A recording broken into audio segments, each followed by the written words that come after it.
I wanted to clear something up on Cowboy Steve versus Rodeo. I've had people email me and want to know about Rodeo, and I don't want to mislead you. Nothing I've told you that wasn't sincere. So no, I don't rodeo, and the reason there's lots of rodeo guys that are also cowboys, and there's lots of cowboys that don't rodeo.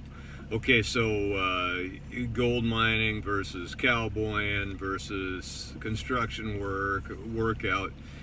It's all a lifestyle for me. Now that doesn't mean that I don't know how to ride a horse, and I couldn't help you load pairs, separate pairs, get them up the ramp, help you brand, fix fences.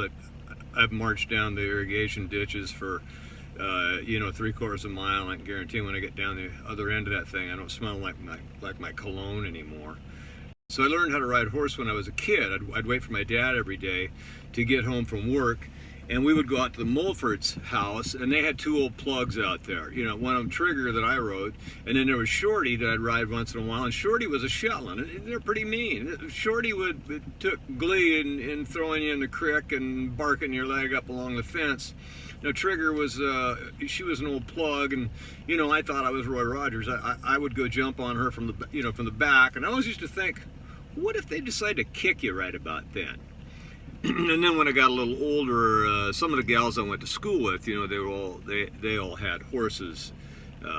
Some were at the Saddle Club here in Clark County, and then Pam, and they were down by the freeway. They rode, and I learned how to go down there, and they'd take me out. There wasn't very old then, and I'd get a call some of the stuff, lope your horses, and trot, so I got to do all that, and I liked it. I always wanted to get a horse. I never ended up getting a horse. I've been threatening to get one now because I could have one. I got lots of acreage there. There's a barn. There's all that. But I would have to stay there year round, and of course we shut down for mining when it gets too cold. The cowboys out there, I work with them. They're side by side. The Thomas Cattle Company's out there raising their great Angus beef that I eat all the time, and that's a way. It's a way of life for those. So I see those guys every day. The cowboys out there at the ranch house where I'm at, out in Bridgeport, Oregon.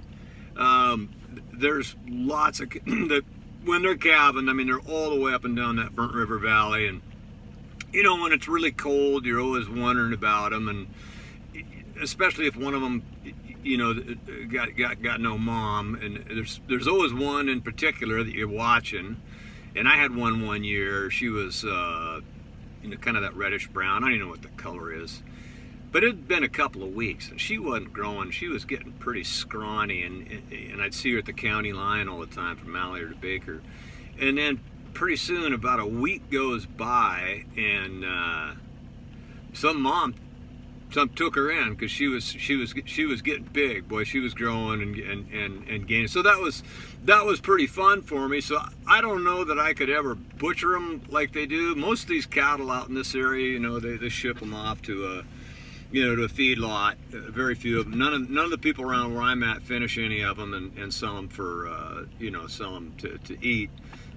The Thomases who I buy my cattle from, they do that, but I think they use the cattle from over in Oriana, Idaho, and that's where I buy it from them. And I know them. I know Seth. He's a big 6'6" cowboy that owns Thomas Cattle Company. I've talked to his wife many times, Elizabeth. They're a great family. Yeah, so I'm around the cowboys all the time. I'm not pushing it saying I'm a cowboy because I didn't join this deal, last week. I've been wearing a cowboy hat and cowboy boots and riding horses as a little tiny kid. So so that's that. Rodeoing? Well, no, I didn't do that. But anyhow, that's what goes on there. So any of you guys that want to get a hold of me, I answer them. You email me. See our link on the website. I do answer them all. I'll even call you if there's something that you need that's that urgent. I'm more than happy to do it. The whole reason I set this up was to help people, and I'm happy to do it. I'll come to you if you want to do that. that's fine. But take a look at our website, Steve Smith Cowboy .wixsite. Anyhow, and you can see there's a link to hit it and send me an email. Love to hear from you. A quick story though about a rodeo is when I was at Boise State, there was a kid that had transferred up from Brigham Young, I think, the year that I was there, 74, 75, and he was a rodeoer. So he would take off on the weekend and he would come back and he'd have like $1,000 on him, $1,200 or something, big money for college kids, back there. And I asked him, hey, what do you do? And he says, well, I team rope.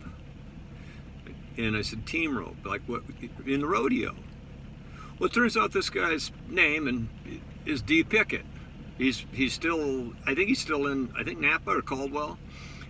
I don't know if he'd remember me. I definitely remember him because I think I got in trouble a couple times, and I think I can remember him smirking about that. So D. Pickett is 1984 all-around world champ.